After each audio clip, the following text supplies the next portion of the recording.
Yo, welcome back to another episode of the Beaumont Weekly. In this episode, oh, is that a poker table? It's Kim Jong-un.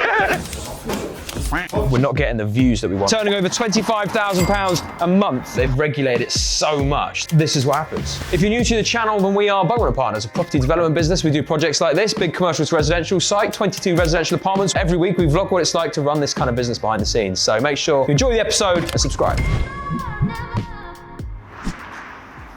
The Duke of Cumberland. So this is what we've just secured for two clients of ours who are meeting us on site today. We're going to do a site round with them. It's now gone through memos, it's going through the legal exchange. And the plan here is 17 HMO rooms across 5 cluster apartments of 3 and 4 beds. But we're going to do a proper site survey with the architects in a week or two's time. The idea today is just show the clients around the property, show them the rough plan for the layout and what we're going to do there. It's pretty straightforward layout, to be honest. Kind of split the building in two with a central corridor. But it's going to be a nice scheme. I'm excited about this one. And it comes with all this land, all this parking, which is great because I just don't see planning being a real issue on this site because we're going in for 5 apartments, exercise PD to get the 3 and 4. We still have to meet space standards, things like that on the 4 beds, but no problems, big building. There was a pre-application that was seen upon favourably by the council to knock all this down and do a huge new build apartment scheme. So I don't think we're going to get much pushback on what we plan to do. Hello, good sir. Oh, yeah. Long time no see, mate. Exactly. This is, I know, mate. It's Matt and Sonny. Mahjong. Oh, is that a poker table? Yeah. Mate, we got to keep a poker table. That'd be sick. Don't know what it is though. Doesn't look like a poker table. I wouldn't mind, to be honest, mate. Careful of that. It's Kim Jong-un. Xi Jinping, sorry. Look at that. So what we're doing now, well, what I'm doing, and waiting for Kane to get here as well, is just having a little look at the superstructure. So we've clearly got this massive steel going through. I'm thinking it's a steel, could be a huge timber as well. Opened up a property recently, and there's this massive timber, literally looks like a tree holding up the roof. So yeah, we've got this central divide here, fine. We expected that. This is load-bearing pillar here. Hello! Welcome to your Chinese gangster gambling pub. Okay. Wasn't expecting that. So we're upstairs now, and everything's as expected, but thought that'd be load bearing. So it looks like, though, you can see they may have banged in another purling. There, it's interesting. Let's just check the other side. Yes. So I reckon they banged a purling because that, definitely masonry. Which being carried by that purling. The other purling is here. Yeah. There's the load bearer. So they might have just got a suspended stud off the other wall. That's fine though, because that's what we expected. Expect to keep the central divide and then rooms off the side of it. But we're separating that into clown legs.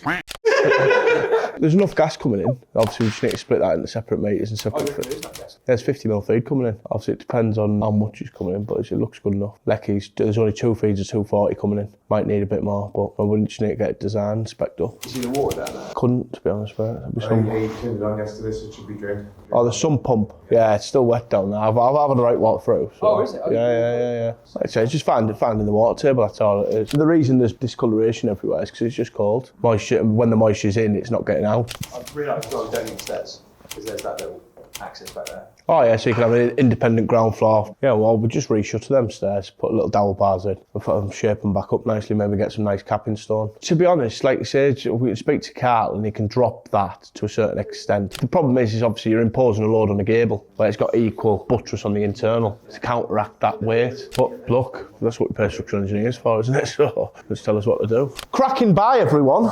Structurally very sound building. They have repointed the external with sand and cement and not traditional lime to let the building breathe. That's why it's flaking off. Can't see it as a problem for the time being.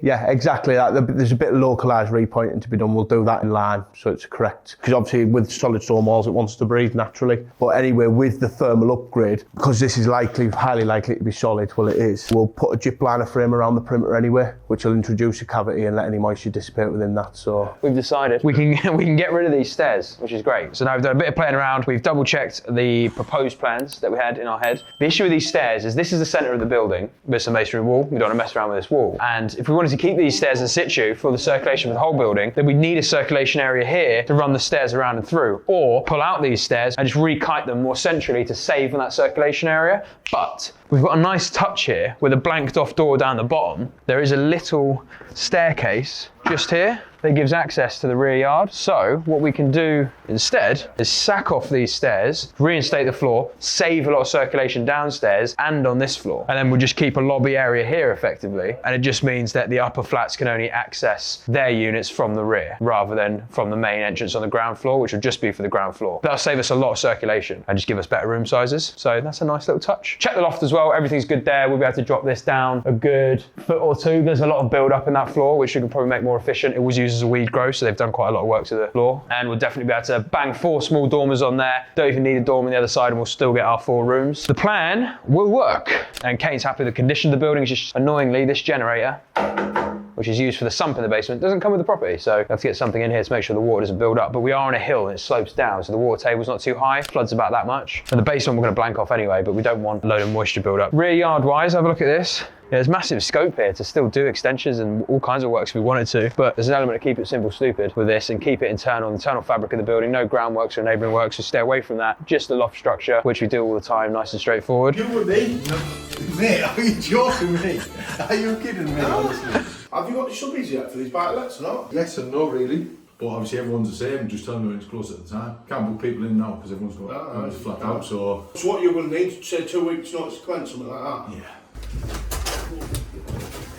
How long you got left on the top floor? I put the plywood as well, to be bonded to do it. And then we're waiting for the plasterboard. I need 2 plasterboards. I want all this securing around the back doors. Yeah. Each room, so we're all out.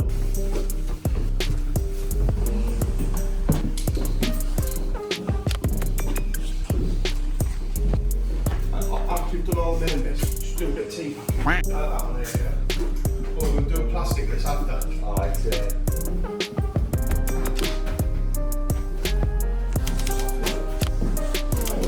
finish your job, seeing that we're going to have 2 add-ons which managed for us soon. Now we had them. It's going to set our plumbing and heating division up. Right, Peter K, bro.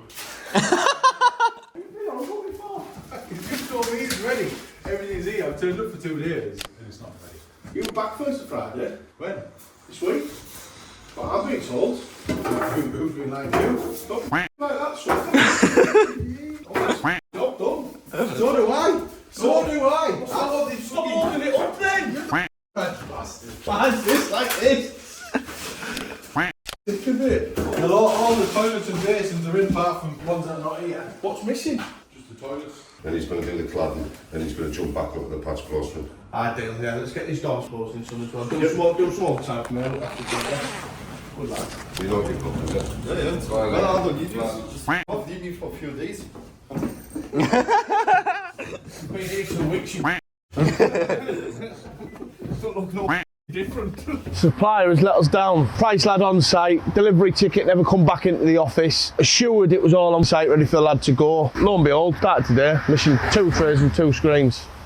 So we're gonna go shoot a new landing page video for the Ground Up Network, because what we've realized is we did a new ad for it at Buzz's Bar, rather than me in the office explaining what the Ground Up Network is. And if you don't know what the Ground Up Network is, it's where myself and 3 good friends of mine who are all developers, we do £250 million worth of developments in the pipeline. And we've created a podcast, which you should go subscribe to as well, called the Ground Up Podcast. And off the back of that podcast, we created a Ground Up Network, which is basically for anyone who's in property. You wanna talk with developers, resources, all that kind of fun stuff. Every week we get on a live call together, we help people out, we go through the case studies, we help them on their acquisitions, we help them on their delivery, whatever kind of questions there are. We've got the experience and we know the people with the answers. So that's the whole point of the network. The new ad we shot, which is on site, better than me in the office, is converting really well. But the landing page video is 3 minutes long and it's me in the office talking about the network and walking through it. But we're not getting the views that we want on that landing page video. We're getting the clicks through to the landing page, but I think what's happening is people are seeing that timestamp, seeing it's in an office and not quite understanding. So instead, we're gonna go shoot it at a site, because I think it'll be more compelling, and try and get it under a minute and leave some of the detail for later. Zipperwad! We're here. This is the building. This is our 14 service apartments. We run it very nicely now. It's done really well in Jan as well, because the first year it dipped in Jan, but it's done really well through January, which is good. We've got 4 of the apartments actually rented pretty much full time on a service accommodation basis, but because they come in and stay for like a week and then they'll leave for like 2 days, stay for a week, leave for 2 days, with a local electrical contractor who works on some of the big manufacturing sites. Different contractors coming in and out, and then the other ones are still renting nicely as well to repeat guests and also the odd couple nightly stays hallways and things like that as well. So building's doing really well, love it. And we're gonna use this as our scene to shoot the new Ground Up Network landing page video. Because at the moment we're converting on our landing page at 2.1%, but the average is just over 4%. There's something not right, so we know we can get it better. Let's try and do it. Welcome, welcome. This is our 14 service departments that we developed a couple years ago, turning over £25,000 a month. I need to get some details in this one, and sometimes I forget and then I tangent and ramble. So welcome, welcome. Behind me is a safe, productive space for people in property, big and small, issues, whatever it is. We've experienced it. Between us, we've got about 50 years worth of development experience. We are done. It took us about 3 minutes. Me and I was waffling again. But I think it's better when I waffle sometimes with those sort of things because it keeps it more personable, feels less salesy, even though it is kind of a pitch, but just more talking about the authenticity and the genuine stuff that we actually do as developers and that kind of advice and resource that we're trying to offer to people in the property space. The Ground Up Network is £100 a month subscription, 7-day free trial. So it's a bit of a no-brainer for people, really. If you've got ambitions in property, you need to join the network. For me, being able to talk with Dorian, Stuart, and Jack on a daily basis is very, very useful resource. These guys have delivered massive, massive sites. It's just useful to be around those kind of people, and the same with me as well. If you want to get into HMOs or do small sites at volume, that is what we figured out in our business. So it's a no-brainer to join. If you're serious about property, make sure you do it. See you somewhere next. Now, we're back in the office, and we're going to be meeting with Steve. Look at him in his natural environment. He's so cute. Cat's hiding. Hello! He's like a deer caught in headlights. He's beautiful, isn't he? He's But anyway, we're going to talk with Steve now about sales, because what's going to be happening over the next few months is Sammy and Sean are going to finish college. What a waste of time and energy, honestly. And that's not coming from me either, that's coming from them as well. They know it's a waste of energy and time, but unfortunately, that's what we need to do. Here he comes. Dave! Come on, lad, don't be shy. All right, we're coming in. We're just going to intro it first and set up the punchline, you know? Anyway, before Dave interrupted us. No, don't worry, mate. It's just messing with my rhythm, my flow. So yeah, Sammy and Sean are going to finish college, and then they're going to come in and do acquisitions. They've got more knowledge than probably me and Steve combined, because the amount of designs they've had to do. They've been doing all of the existing and proposed designs for the last 18 months. It's a lot of designs. So they've got a really good eye for what works in what properties. The idea is finish college and they will be full-time acquisitions on all the buy-to-lets and HMOs that we're doing, feed that back into the office, we'll then vet them and then get the offers out and things like that. So what that means is Steve is then going to move around more into the sales side and the client side. So then we're going to talk about that now, how we're going to structure that, just so we're planning and preparing for the transitions that will come in the near future. Here we are at this property, which is near on completion now. So I thought we'd just have a little look around. 6-bed HMO, lovely job. Hello, mate, how you doing? Yeah, this one has been a lovely job. Have you all right? Yeah? Little paint pot there, it's nearly killed Sonny. So yeah, really nice rooms. Bed's gonna go there. There's our little feature panels. Lads doing all the paint up work now. Managed to keep and retain all the woodwork around the bays as well, which is lovely, because there's 4 bays in this property. Nice little toilet, kitchen, a weird angle in the property we had to deal with, but it's actually turned out all right, this bathroom. Desk built in nicely into the bay. Just little improvements there, like before, sometimes there's a gap left behind, or it wasn't like chamfered nicely around the bay, whereas now that just fits in. And I don't like doing that necessarily to the bay area, but in some rooms, where else are you going to put the desk? Like, that just makes the most sense. And when you're sat there, you've got the daylight on you, which is a bit nicer. Let's have a look at another room. This room, basically exactly the same, just like a mirror of the other room. Going back to the specification stuff. This is mostly a whitewash finish with just a little bit of color, which makes it so much easier on the maintenance. But what we are going to do is change these to grey doors, which will be nicer. So you'll start seeing that on some newer properties. Have a look around the back. Yeah, so done an extension out the back here, which is coming together, last knock-ins. This is basically just the bedroom, plastered off now, but it's worked out a good size. I was always worried that the size of this bedroom would be tiny. It's off suite, it's just over there, but it's actually gonna be an okay sized bedroom. I thought it'd be like, feel really small, so that awkward angle of the building, and then really not much yard space to work with, but nice big window in there. Already a cracked piece of glazing. And then you've just got this high level light in here as well, with an obscured panel, just again, bring some more daylight in, which feels nice. It's a shame, couldn't get a slightly bigger bedroom. Just this wall, you know, if that wasn't on the piss, there'd be another 2 square meters nearly in here. It's just a weird shape to work with, but worth doing, because that 6th bedroom makes a lot of difference. But it's also meant that we couldn't retain this kitchen that was here, because there was a nice kitchen all along this side as well. So we're gonna have to move that over. But as far as the 6-bed HMO goes, it's a good sized kitchen dining area to work nicely. Little look upstairs. Naughty man. Oh my god, on your OnlyFans. So yeah, all these upstairs bedrooms, near enough done now. I love this bedroom, because we took all this space back from the landing, just creates a nice area for storage and like almost like a little workstation away from the main bedroom area. Here's one of our built-in units exposed. So it's IKEA stuff we get. We can then just build it into any part of the room and you can kind of chop it up, turn it around, do what you want with it to make it fit, which is good in the eave spaces of lofts because we can chamfer the wood in a way to get the angle we need for the pitch of the roof, which you just can't do with the rigid stuff. It's just is such a game changer going for the built-in. We should have done it years ago. Just annoying. This stuff always seems obvious in hindsight. Nice big desk area here, built-in wardrobes, everything over there. We've got a secondary desk area as well. They want to do microwave, kettle, all that fun stuff.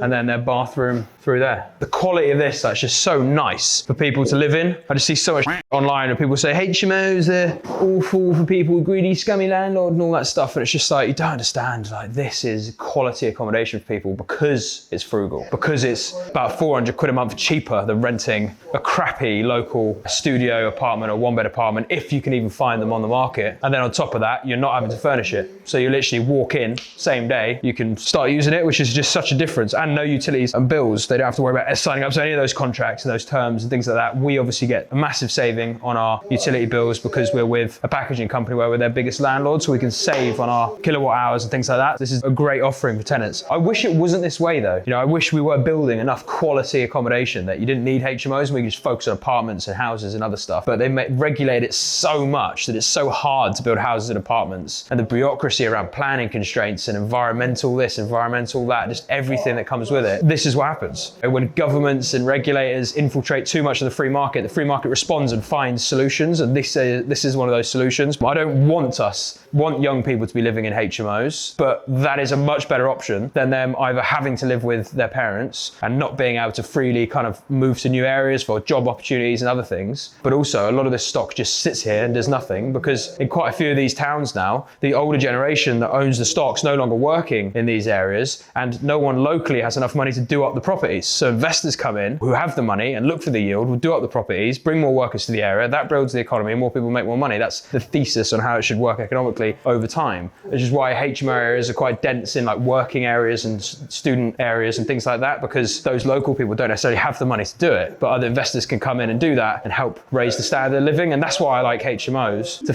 solve that problem, raise the standard of living, because you look at HMOs that are on the market here that were built 10, 15 years ago, they are disgusting, like proper dives. And I think that's what people online think we do. We don't do that. This is all like high quality stuff. So thank you for watching. Big love, much appreciate. And make sure as well, you go and subscribe to the Ground Up podcast, because in that podcast, you've got myself, Jack Jiggins, Dorian Payne, and Stuart Wyeth. Every week we get around the podcast table. We talk about all things property and business. So if you're into property and you want to see us, and between us all, we've got £250 million in the pipeline. You could learn a lot. We've actually got one of the guests here. So if you take a look this way, this is Dorian. Subscribe.